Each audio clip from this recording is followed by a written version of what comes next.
friends, welcome to Sathya'sLifestyle Channel. இன்னைக்கு நம்ம பார்க்க போற ரெசிபி வந்து ஒரு குழம்பு ரெசிபி தான் பார்க்க போறோம். மோர் குழம்பு தான் பார்க்க போறோம். மோர் குழம்பே வந்து இன்னைக்கு வெண்பூசணி வச்சு பார்க்க போறோம். இது நல்ல நேச்சுரலா நம்ம பாடியை வந்து கூலண்டா வைக்கும் இந்த வெண்பூசணி. அது வச்சு மோர் வந்து ஆல்ரெடி அதுவே நல்ல கூல். அதோட நம்ம வெண்பூசணி சேர்க்கும்போது இன்னுமே நல்ல இந்த சம்மருக்கு உடம்பு ரொம்ப ஹீட் ஆகாம நமக்கு நல்ல இது வந்து பாடி வந்து நல்ல கூலண்டா வச்சிருக்கும். இது எப்படி பண்ணலான்றதை பார்க்கலாம். இது ரொம்ப ஈஸியா சிம்பிள் மெத்தட்ல பண்ணலாம். இது ரொம்ப ஈஸியாகவும் பண்ணுறது, குயிக்காக ரெடி பண்ணிடலாம். இது நல்ல டேஸ்ட்டும் நல்லாயிருக்கும். நம்ம எப்போதும் வந்து வெண்டைக்காய் வச்சு பண்ணுவோம். அதில் மெத்தட் வந்து வெண்டைக்காய் வச்சு பண்ணும்போது நம்ம வதக்கி அந்த மாதிரி பண்ணுவோம். இது இன்னுமே ஈஸியாக பண்ணுறது தான். இது எப்படி பண்ணலான்றதையும் நம்ம பார்க்கலாம்.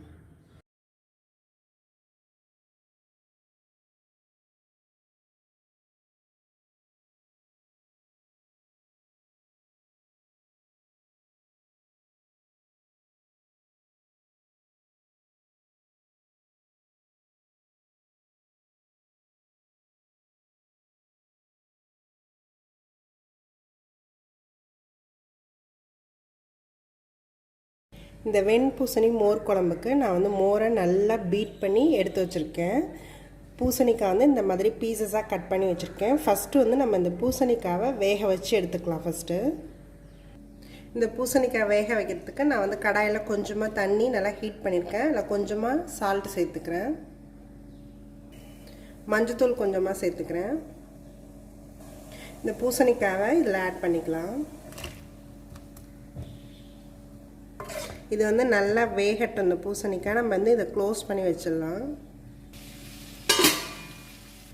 இந்த மோர் குழம்புக்கு நம்ம ஒரு தேங்காய் வந்து மசாலா அரைக்கணும். அதுக்கு வந்து நான் கொஞ்சமாக தேங்காய் பீஸ் எடுத்துருக்கேன்.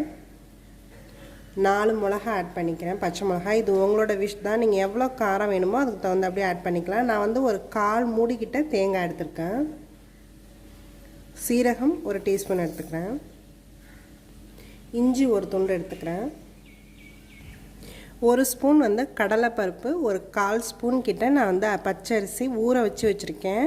இது ஒரு 1/2 hour போல் ஊறி இருக்குது. இதையும் வந்து நான் இதோட சேர்த்துக்கிறேன். இது எல்லாத்தையுமே நம்ம நல்லா ஃபைன் பேஸ்ட்டாக அரைச்சி எடுத்துக்கலாம். இது நல்லா ஃபைன் பேஸ்ட்டாக நம்ம அரைச்சி எடுத்தாச்சு. இது ஒரு 5 minutes ஆயிடுச்சு. இது நல்லாவே நமக்கு வெந்திருக்கும். நல்லாவே வெந்திருக்கு.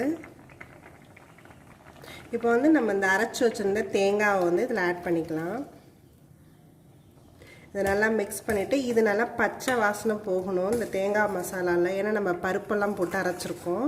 ஸோ இது நல்லா ஒரு 2 கொதி போல் கொதிக்கட்டும்.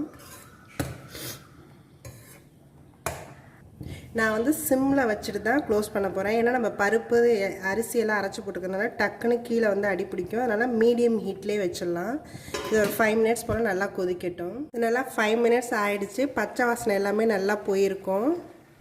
இது நல்லா பச்சை வாசனை எல்லாமே நல்லாவும் போயிடுச்சு. இது வந்து நமக்கு ரெடி ஆகிடுச்சு. இதை வந்து நம்ம நிறுத்தி எடுத்து வச்சிடலாம். இது நல்லா கூலானோன்னு தான் நம்ம வந்து இதில் மோரை வந்து ஆட் பண்ண போகிறோம்.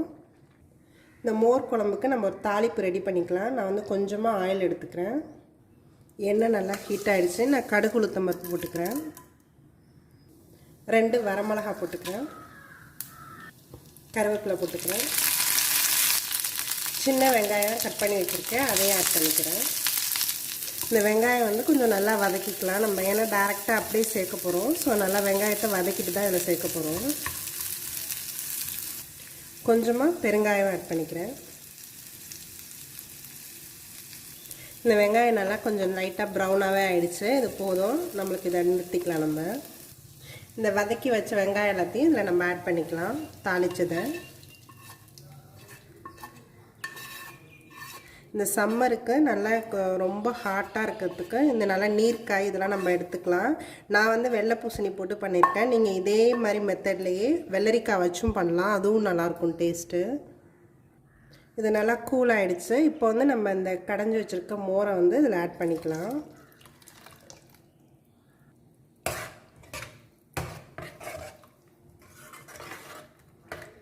இது நல்லா மிக்ஸ் பண்ணியாச்சு. இது நல்லா இந்த குழம்பு நல்லா ரெடி ஆகிடுச்சு. இந்த குழம்பு ரெடி ஆகிடுச்சு. லாஸ்ட்டாக கொஞ்சமாக கொத்தமல்லி தழை தூவி நிறுத்திடலாம். இந்த பூசணிக்காய் மோர் குழம்பு வந்து நல்லா இந்த சம்மருக்கு நல்லா உடம்பு வந்து நல்லா கூலாகவும் ஆக்கும், உடம்புக்கும் ரொம்ப நல்லது. இதை நீங்களும் ட்ரை பண்ணி பாருங்கள். என்னோடய வீடியோஸ் எல்லாத்தையும் பாருங்கள். மறக்காமல் எங்கள் சேனலை சப்ஸ்கிரைப் பண்ணுங்கள். தேங்க்யூ ஃபார் வாட்சிங்.